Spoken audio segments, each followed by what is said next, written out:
Hello, everyone. Happy Saturday, I hope, or Friday night where you are, because we have a roundtable with your NA's favorite bunch and some very special guests joining us. This is our first roundtable for the playoffs, so let's see who we have today. Grab your morning coffee.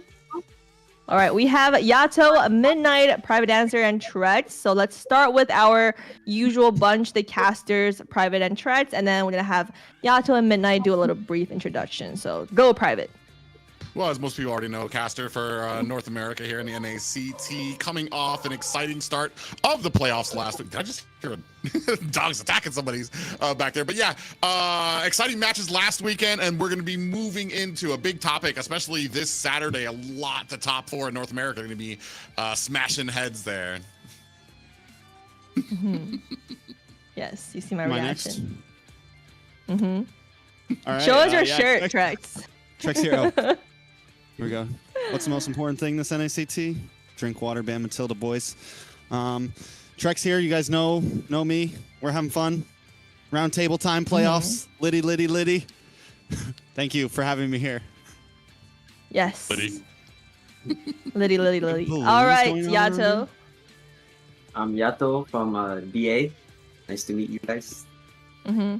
Getting famous this weekend. All right, we'll get into that. Midnight, do a introduction for yourself. Caster, famous caster, analyst, Midnight. Who is this guy? Who is this dude? I'm just a normal guy. I go from PTK, by the way.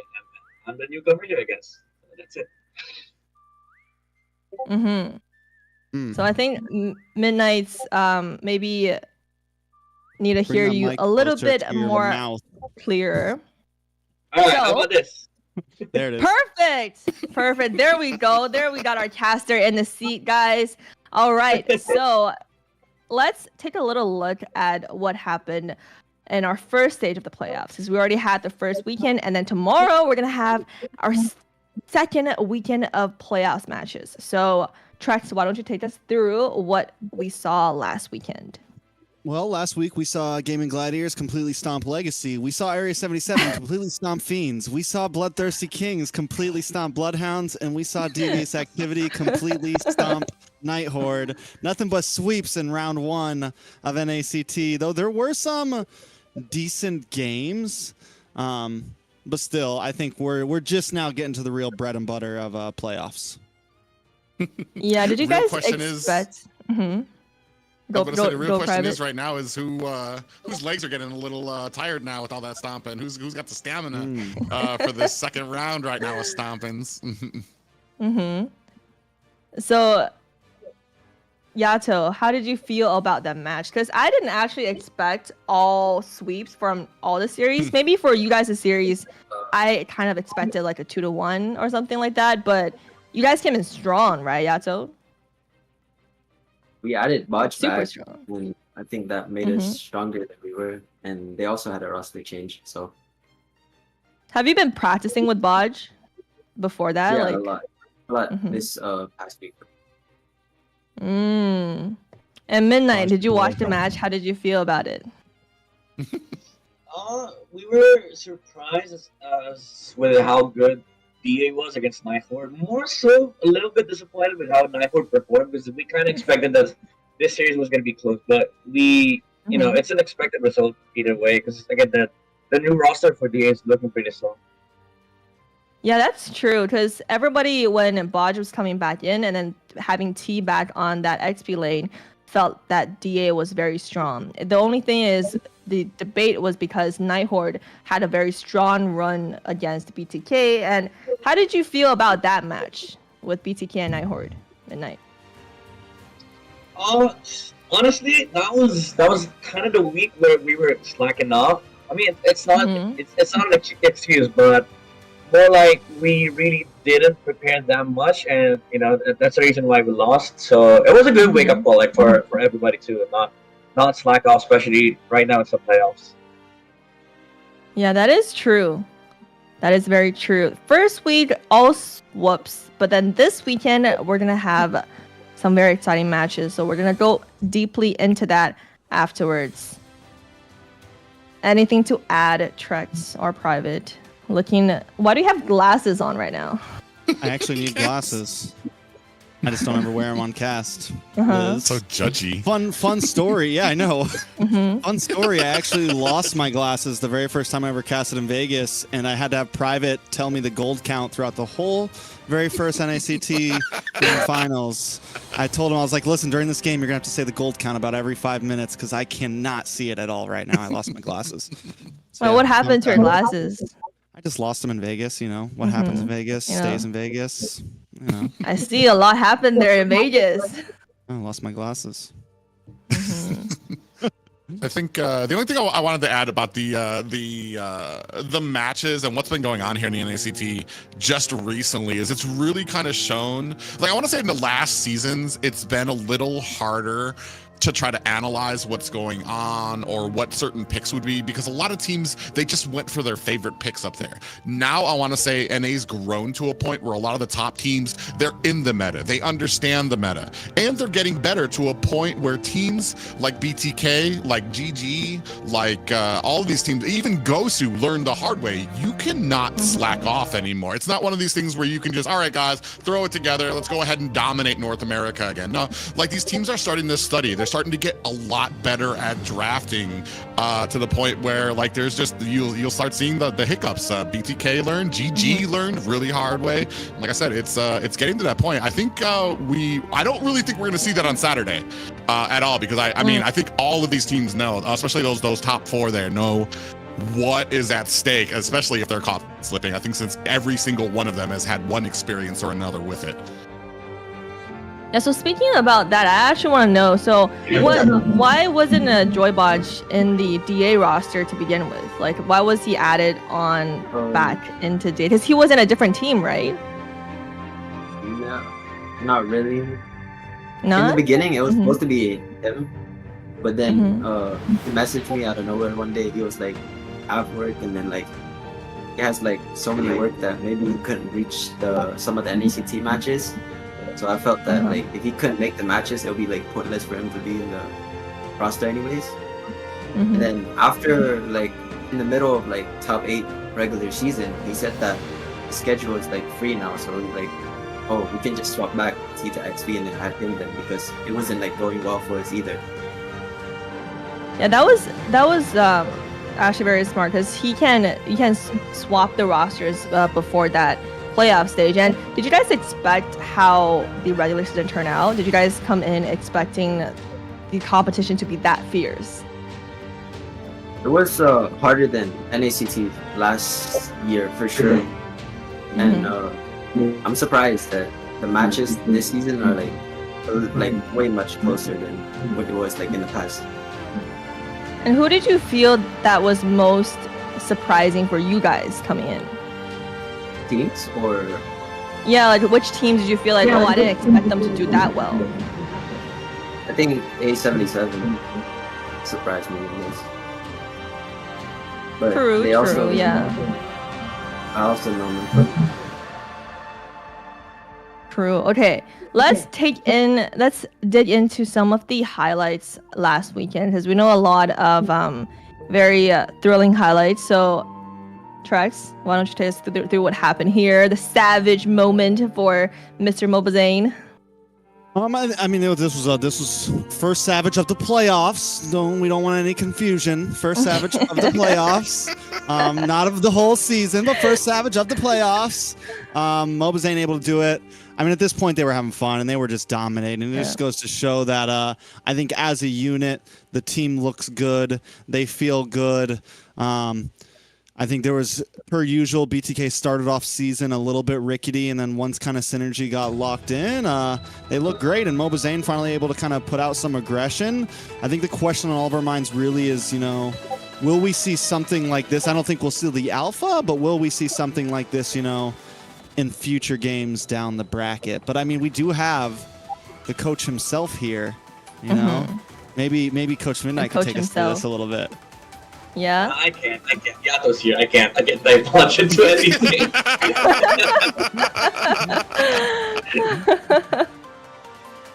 Okay, so Just- Private. I was gonna say, just throw us off there, and I'm like, yeah, he's Zane's really been practicing Fanny, so you guys should really watch out for that. Just throw him off the scent right now. But I mean, it's been actually watching BTK. I'm not gonna lie, like last season it was a little frustrating because there were so many things that were happening.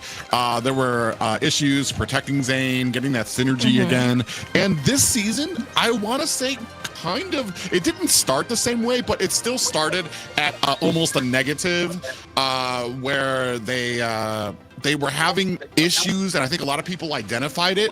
But the growth from BTK this season has been like, it's been something like that I haven't seen in any of the other seasons. Is how quickly they've adapted, how well they've kind of come together. They've kind of closed a lot of these little holes that have come around, whether it's the rotations with Nicolette, I want to say basics, I'll call it a boisterous nature, with he gets a little frivolous with some of his flickers or trying to be the, I want to say, the solo or split pusher. So now we're starting to see a little bit more team play out of them, and it's formed this amazing team when it comes to those. But I mean, it's all of these teams have gone through a little bit of a growth, especially we were just talking about devious activity. I for one, ashamedly had Nighthorde in my picks because I wasn't so sure how well getting Joybaj back would synergize with you guys, if he had been, what he'd been doing since he'd been gone, if it was going to be one of those, we know he's good, we're just going to fit him in. But I mean,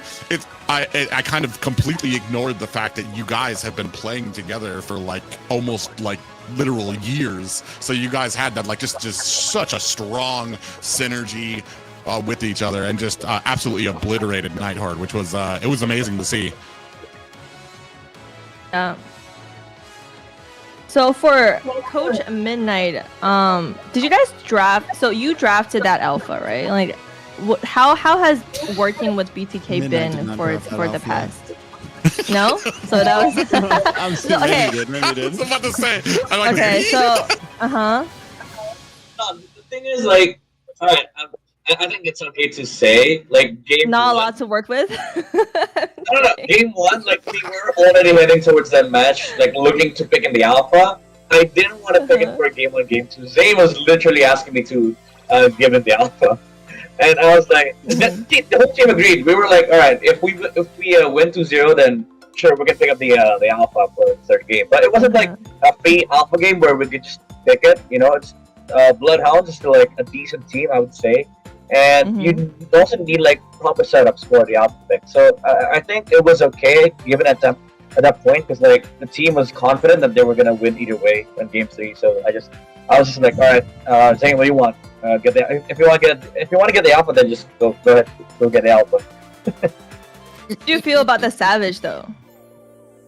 Were you shocked that he was gonna get a Savage?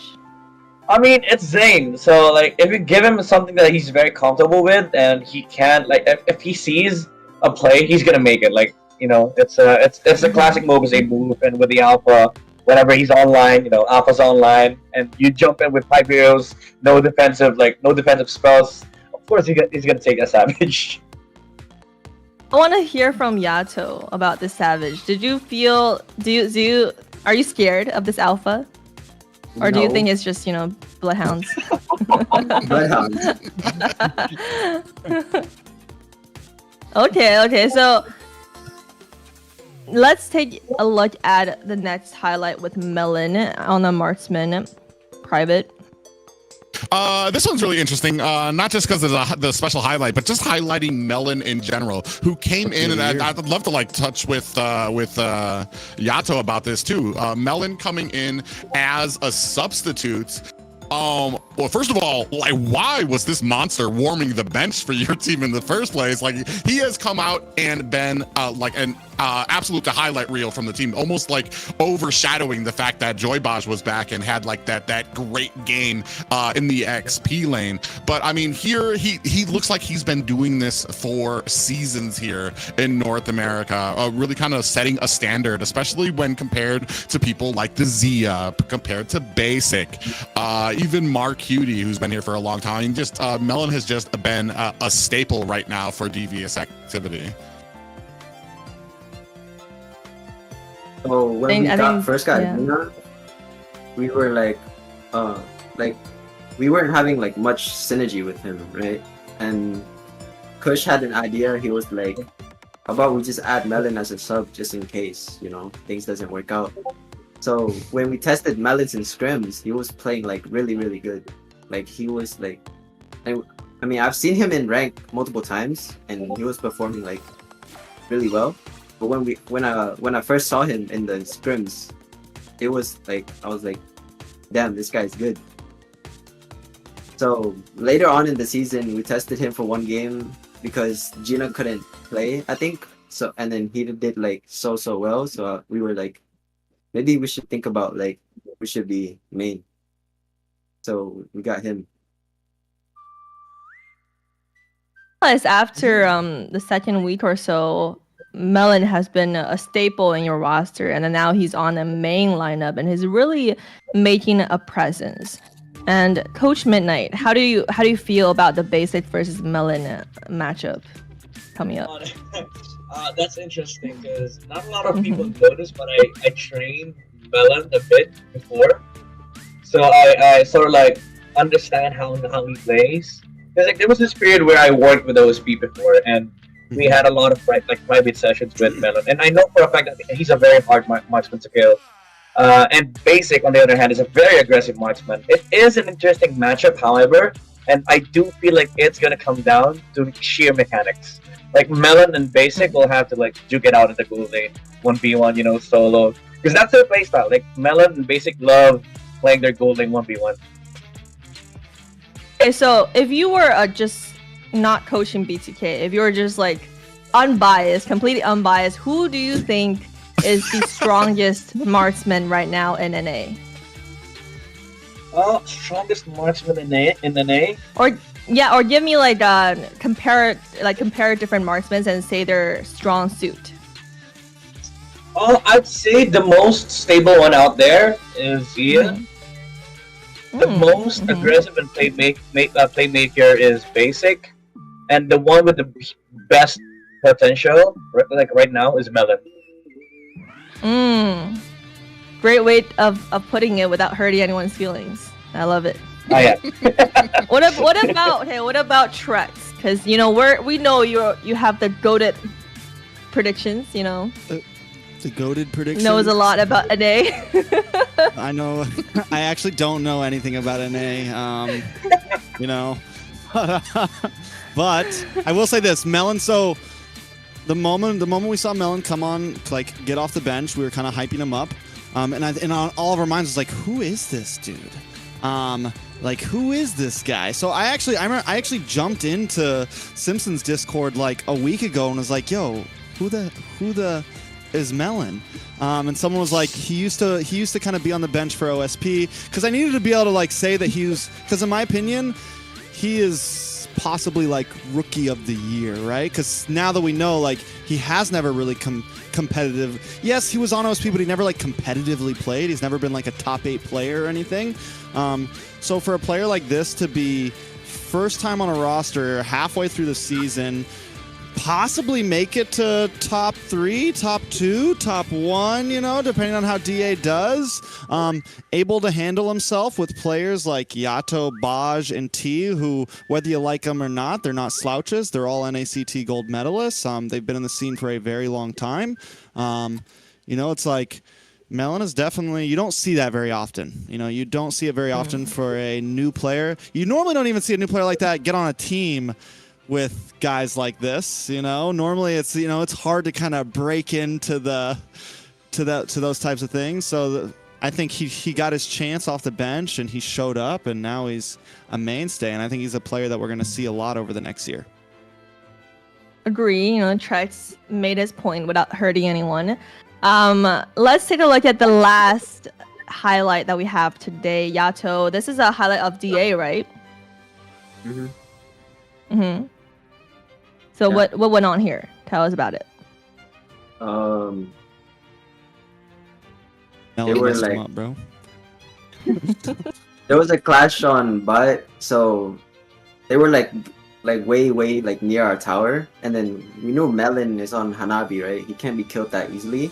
So we called to like just fight this one guy, go from behind, cushion T, and then we have a Framiso also, so they can't really like fight back either, unless Valentina copied my ult, which she didn't. So it was a winning fight for us. It is. It's actually, I mean, your mage is doing really well this season. Do you like playing the mid lane? Yeah, I guess it's everything starts from mid. True. According from Zane, okay. So how do you feel about current mid matchups against you? So who do you feel is the biggest competitor for you? I'd say during laning, Mar and Hoon is really hard to go against, but like the rest, I think is just normal. Rest, no one can compete. Hoon and Mar has really good mechanics, yeah. So like now that you have Baj with you though, who is a bit more of an aggressive roamer, who's like kind of willing to go toe to toe with guys like Hoon and Shark, I feel like, do you feel a bit more comfortable? Because I felt like watching you and T, like you guys still have synergy, but T definitely a bit more passive, like a bit more rusty, to whereas Baj is like, let's do this no matter what. Like, does that kind of raise your confidence a little bit, you know, as these upcoming games are coming? It's I mean, it's always been like that, right? Baj is like he wouldn't see them as like actual humans. Like he would just see them as like girls, and then you just go in, right? And then as for T on Rome, I feel like he didn't have enough time to. Yeah. And when we swapped back, I think Baj is like the #1 tank that I would trust the most in NA. Because I have the most times with him, right? Along with like last year and then like now.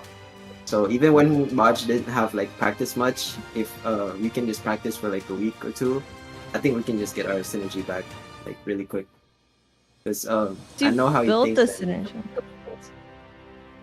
synergy. Because you guys built that synergy all the way from last season, right?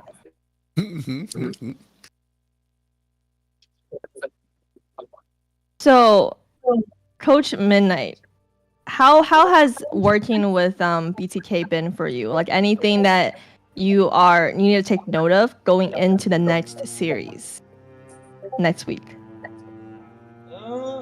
Honestly, it's been fun. It's been fun working with the guys at BTK, and I feel like honestly, it's more what the other teams can, especially in playoffs, right? It's more what the other teams can bring in. Because like for us, we don't really. It's not that we don't care, but it's more like we're just focusing on ourselves right now. And heading into playoffs, we're just watching and digesting everything that we can, watching MPL Philippines, watching everybody like fight their way towards the playoffs. Because at the moment, like our mindset is, if we want to be the best team in the NACT, it doesn't matter who else we face. Like we have to be the best version of ourselves. So I think that's the mindset going into this playoffs. Like I know that there's a lot of pressure, like especially with us matching against GG, A77, against DA. There's a lot of strong teams out there. But at the end of the day, it doesn't matter because like we have to get to like the peak level of team of BTK. And because the viewers feel like this season Zane and BTK is really at one of its peak levels for a while. Do you feel the same way?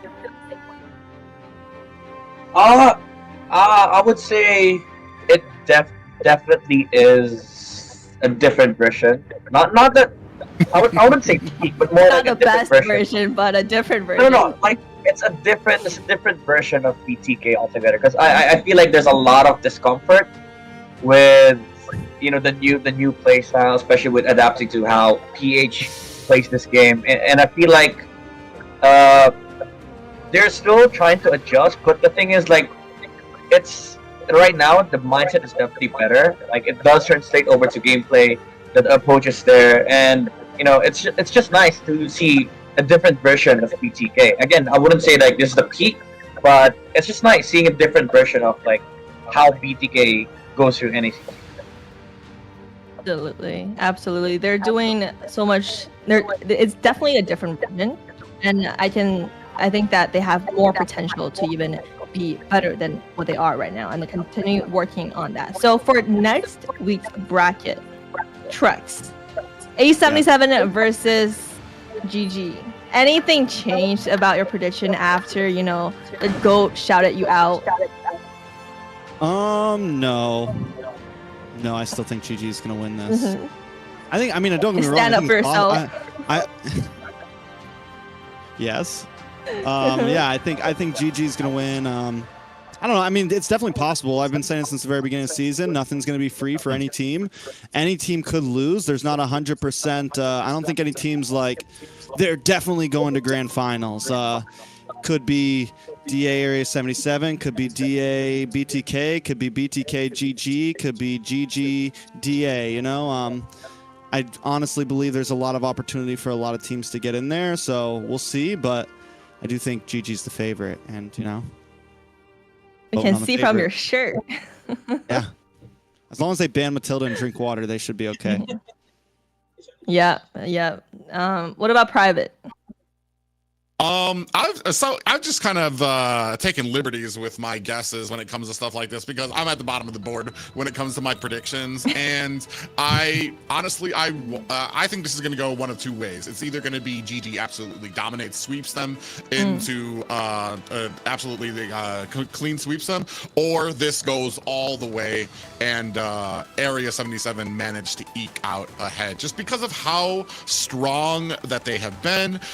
What I've been hearing in the back of how strong they've been in scrims. Now, this has been the problem, is that this has always been the case for Area 77s. I remember watching scrims with them against BTK way back when it was still the old BTK, and people were seeding Area 77 versus BTK. These were going to be the ones that were going to dethrone them. And then we all know what happened there is both teams disbanded and there was all this madness. But this feels the same way. This feels like the same power that Area 77 had way back then, but now. However, it's always been this difference when it comes to scrims and then when it comes to game time in the playoffs, where that's where you actually need to show up. And sometimes Area 77 has been a different team. I don't know if they get caught and they don't know what to do, or if pressure builds up, but it's been remarked a lot that sometimes it's a different team that people see out in the playoffs. They're strong right now, and honestly, I want to see the Area 77 that a lot of these teams have been fearing in the scrims, and especially GG. They've talked about it. Chicken's talked about it. I'm not gonna quote him or anything here, but he's talked before about how scary Area 77 has been for them. Probably one of the hardest teams, he said, for them to scrim against, but sometimes they just don't bring that at playoffs. I want to see that here brought to the playoffs. Yeah, for sure. I mean, A77 had that synergy before a lot of these teams even got together, but then they're just trying to bring that synergy back this season, and that's what we want to see. So next series, BTK versus DA. Let's start with Yato. How do you feel about this matchup against BTK? We saw your confidence, you know, a little friendly banter. So how do you feel? Moonton brought back Barats because they felt bad for Zayn last season.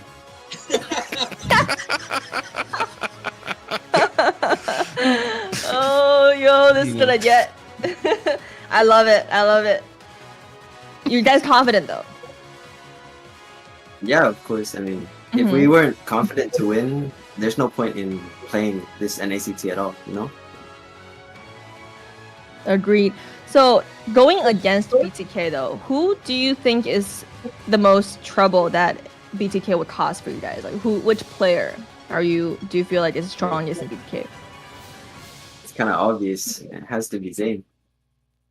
So okay, and then so you think Zayn is but that's only if he has his hero. Only the 3 heroes? Maybe 4. I don't count out. I just see Coach Midnight just, you know. Hey, Midnight, you want to jump in? I mean, I would say it's a good match because, like, again, Zayn is going up against like his old boys, and I feel like his experience, his knowledge he shared with like the old BTK will come into play. But our hands are tied at the moment. We can't really say much, but I mean, I just expect a good series overall. Because again, I think the series against DA is going to be exciting. We are expecting to face up against DA, so that's going to be hella amazing to watch. So for Yato, are you confident that you're gonna bring different things to the table than what Zane is used to or has expected from last season? I'm not really sure, but I'm confident we will win. Because if I'm not confident we were gonna win, then as I said, there's no point in playing. You're not gonna win. I think it's Fair, yeah, definitely. I mean, I had a strong hopes for DA starting off because the first series, I think DA versus BTK, I voted for DA, and then got a lot of friendly comments in the comment section after that vote, and then. But you guys did good, and then this time we have Bosch back in his usual role, and then T in the lane that he dominates. So very strong performance. Trex and Private, how do you feel about this DA versus BTK matchup? Private, you want to go first? Oh, sure. Let me set the stage for you. Sans Midnight joining, even before, we're talking about 2 seasons ago, Zane took a ragtag group of players there, told them all the nice things, told them he'd always be there, and then left them out in the cold at the beginning of this season. Went out and found himself a new team. And this is what I've lovingly called... This is what I've lovingly called. DA has been for me the BTK orphans, the ones who went out and decided that they were going to go ahead and shine on their own, and that's why I am so excited about this match, because I want to see what you guys have in store, what you've learned away from Big Papa Zane, and if you can kind of bring that back and turn it into some victories against them, and that's the big thing for me, and why I'm so excited about this, the DA versus BTK, because there's just so much history behind this, especially with last season, seeing you guys work together, and then the group of you, the 3 of you guys, Baz, Yato, and T, kind of keeping that same synergy for a brand new team and absolutely dominating with it as well. I think this is going to be the big test this weekend, Saturday. Trex? First, I would like to hear Liz's vote. who do you got, Liz? You keep poking us, so who do you got, Liz? What's your vote? Put her on the solo cam. Put her on the solo cam. Who do you got, Liz? We'll have to. So we already have our cast prediction in, just to let you guys know. You guys will find out tomorrow. I think personally, I think it's very neck to neck for me because BTK has not had their most consistent performance this season. Let's be real here, because they had their loss against Night Horde, and then they had their loss against Area 77. Although you can say, oh, not performing, that they were lazy or whatnot, but that, every team is put on the same standard this season, and every team has been taking it seriously. So that's if we be completely real, I think BTK's performance has not been the most consistent this season. So with that in mind, last weekend, Divas Activity had a dominating series against Night Horde. I'm feeling very strong for DA, even though I was wrong about my predictions last week. So I could be wrong with my predictions this week. So we'll find out, because I'm not even in the prediction games, guys. I'm like below on the very bottom of that prediction rank. So at this point, I'm just a cheerleader. But I do think, Private. So you'd say your vote goes to. Have I not made it clear? My vote goes to Coach Midnight here. All right. The thing is, because I actually want to know, so when you guys, for example, for Yato, when you guys played against BTK, or when you usually play against BTK, do you try to, take out Mobazane when in the draft pick? Or do you, ban Matilda and drink water, is it necessary to take out Zane's heroes? You will see tomorrow. I'm not sure. We might have to see. You learned fast, boy. I got you, Yato. I got you. All right. To be fair, that's like every team in NACT. Wouldn't join here unless I joined. So. Okay, what about Coach Midnight? You guys have to have like backup plans, right? Like different drafts for different situations. The question was like, will they shut down Mobile? I think that's everyone's goal, no? Because that's what we did when I was with Avalon. Like, I think that's the first overall game plan against BTK. Like always, all the time, guaranteed, hands down. No disputes with that. But I do think that again, the season being a different BTK, it's a lot harder now because there's a lot of things to expect with BTK. But we are gonna keep in mind like DA for tomorrow. I think for sure is gonna try and shut them down. Well, I think there's one big there's one big thing about like current metas, and we saw GG try to shut down Mobazane, right? And we saw the issue of leaving the Matilda open or leaving other powerhouse heroes open, and using 3 bans in the current meta, especially if you're on red side or if you're depending on what side you're on, leaving three other heroes open for like Barat's viable, I think, up front. Basha maybe viable up front, but like, are we really gonna use our first 3 bans on like Akai, Barat? It's questionable, right? Because there's a lot of other heroes that you could be giving up. It definitely changes the whole idea of everything, and it's not like the rest of BTK are schlumps. It's not like it's completely out of the picture. I think last season it was a bit more viable because those, like Fredrin getting banned, those were already kind of typical bans. So I think it's definitely a risk. I think it's a risk just like 3 banning Mobazane up front, unless you are blue side or, there's definitely a lot of variables, I think, this season. And it's much different. So I'm excited to see what Yato brings to the table. I'm excited to see what Midnight brings to the table. But I think it's definitely it's a very different playoffs than last year. For sure. And for the lower brackets, the other 4 teams. Who? How do you guys feel like they still have a chance in this matchup?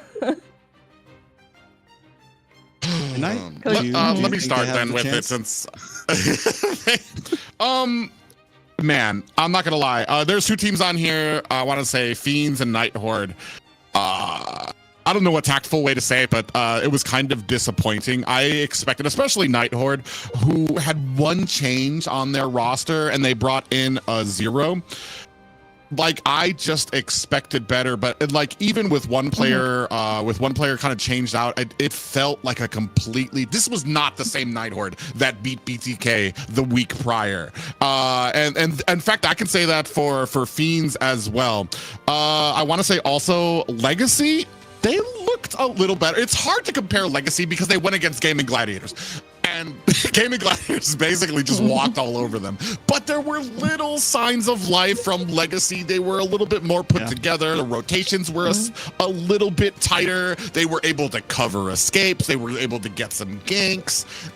And then they got steamrolled. But like we're trying to hang on to those little positives. So there was little differences in there. I think there's some chances for some of these teams, but they have a very heavy it's the difference here right now. We're at the playoffs right now. We saw just how sharpened the swords are of those top 4 teams right now. It's almost incomparable right now, especially with a lot of these guys. I mean, 3 teams in the top 4 have not changed their roster. That's one big thing in there. And you've gone to compare to the 4 at the bottom that have had varying degrees of changes on their roster, trying to mix. They're still trying to find the right formula compared to teams that have the right formula and now are just kind of figuring out a cooking time for it. You know what I mean? They're just trying to get that little timing and synergy just right. So I guess that's my 2 cents for that. 3 cents from Trex. 3 cents from Trex. Hot take. If Fiends plays the way they played last week, Legacy might actually get the dub. Because I think Private made a good point. Legacy did actually, even though they were playing against GG, like they finally drafted pretty cleanly. They just had a very solid, normal draft, nothing too outside of the box. Maybe a couple, they had like they had a few sus picks here and there, but still, I think we take a look at Fiends compared to what we saw from them in season, they were all over the place. Kohari was in Rome, then they put him back in Gold, and then like I think he played Jungle one game. Like it was all over the place. They looked rough compared to what we saw from them in season. So we'll see. I think there's definitely like, some possibilities. Nighthorde as well. 0 on EXP. I don't know if it was exactly just 0 on EXP or T also being on EXP, because I think we forget how much of a monster T can be in EXP. I think if Bloodhounds takes a page out of that book and focuses hard on 0, we might see an upset there as well. Like seriously, but it's Bloodhounds, so we'll see. I think if there was one team that I have been like most disappointed in, I hate to say it, but it feels like I had a lot of hype for Bloodhounds coming into the season, and they have not really filled the hype window for me. So maybe they turn things around. Maybe they, hard focus 0 EXP lane just like DA did and pull off a dub, And yeah, that's kind of where my head's at for lower bracket right now. I mean, speaking about the focusing on 0, that is what you guys were had in mind, right, before that matchup, Yato. Was that the plan? I guess. Was that the plan, or was he just? Was he just easy target? We know Melon could handle by himself, so we just focus on the other lane, which is getting T-fed, and then their jungle can't do objectives. And T was having a pretty great time against 0, right? Yeah. Yeah, especially in the laning phase. That's what I noticed from the matchup. And then, Coach Midnight, why don't you give us some 4 cents on these teams? Because you jumped around teams a lot, actually. What is up about that? I mean, it's not that I jump a lot. I just know a lot of people, and I have a lot of bunch of guys. But when it comes to like the 4 teams in the lower bracket, I didn't like the roster changes that they made, except for Bloodhounds. I think Bloodhounds definitely need time. With Nighthorde, I think they lost out on the good roster, because I still think the regular season roster was the better one. Fiends, I don't know what's going on with them. I really want to see Kohari back in gold lane. Honestly, that was a strong Fiends. I get that Uneven was performing not that good in the regular season, but I think they also are in the same boat with Nighthorde. They lost out on the stronger roster. With Legacy, I don't know. I mean, the game looked nicer against GG, but we never know. GG might be trolling still, so I can't really say that Legacy improved that much with just that series alone. I mean, we saw the Harley pick, so anything can happen. Yeah, and because you talked about just now that you were actually the coach for Avalon. Were you? Oh yeah, you guys. The last match. Yeah, I was not registered. I was just helping out. Cause I don't know. I think I was registered because I think I was the last addition to the roster before they went to the finals. But even before then, I was helping like the guys out. So that was an experience, because before that I was helping OSP, and then I jumped to Nighthorde, and then I went to Avalon. So all right, I stand corrected. I was actually jumping around between teams. So that was last year. So it's been a good experience, honestly.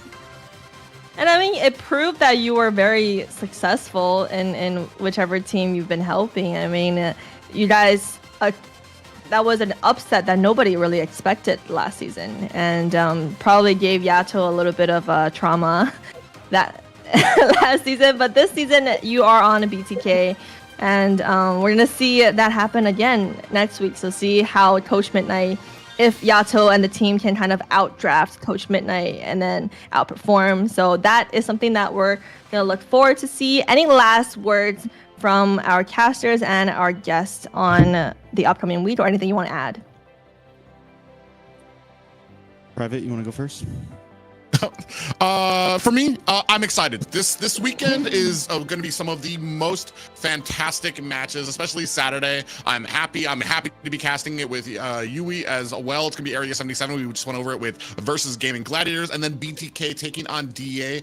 I can't really encapsulate the excitement I have because there's I want to say this is the top laners, top junglers against each other, and we've talked a little bit about some of the matchups between each other. But I know, and especially a lot of the viewers know that it's going to come down to more than that. It's going to come down to those rotations. It's going to come down to those ganks, and that's what I'm so excited about because of how much North America has grown. That all 4 of these teams, I feel like, have an even chance right now.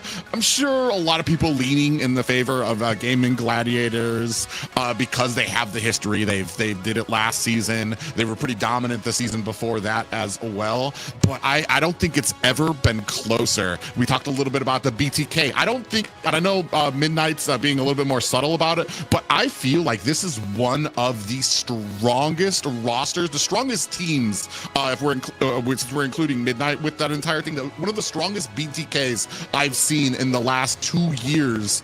And if any time for them to take it by surprise, like they did actually a year ago, it would be now and in this season of NACT. So I'm just hyped.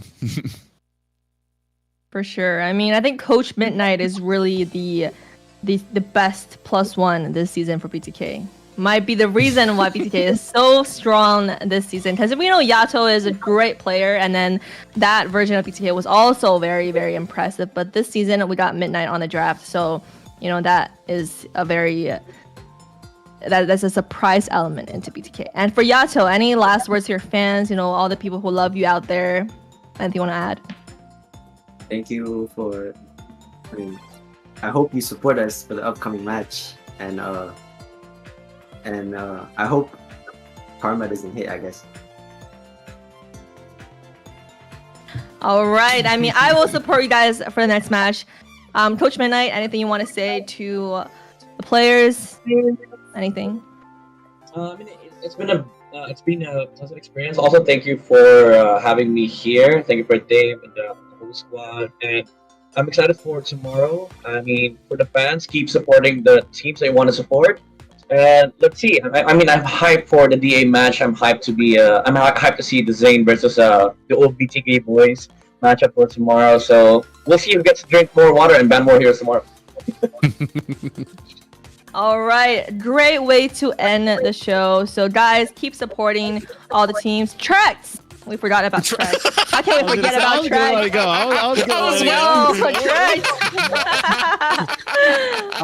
Two things. They announced officially that the grand finals is going to be at the HyperX Arena again. For those that don't remember, that's where the big game, the biggest NACT grand finals happened, you would say. Yato was a gold medalist there. BTK was a gold medalist there, Mobazane. So I think no matter which one of these two guys above me, end up in that place, there's some magic, some juju dust in the air, man. And I think the saddest thing about some of these upcoming games is being part of the scene for so long, knowing guys like Yato for so long, knowing guys like Midnight, and just it's hard to see people like this go against each other, but there has to be one winner, right? Someone has to lose, someone has to win. That's part of the sport. We don't give out appreciation trophies here. Only one person can be crowned, the top of NACT. So best of luck to both of you guys, seriously. Yes, great way to put it. Best of luck to both of you guys here. Midnight, keep doing what you do and add the magic spice to BTK. And then Yato, you guys are going to do great lineup, very strong coming in. We're super excited to see you guys tomorrow. So best of luck to both of you. And thank you guys for joining us on this roundtable. We'll see you at 5:30 p.m. on Saturday.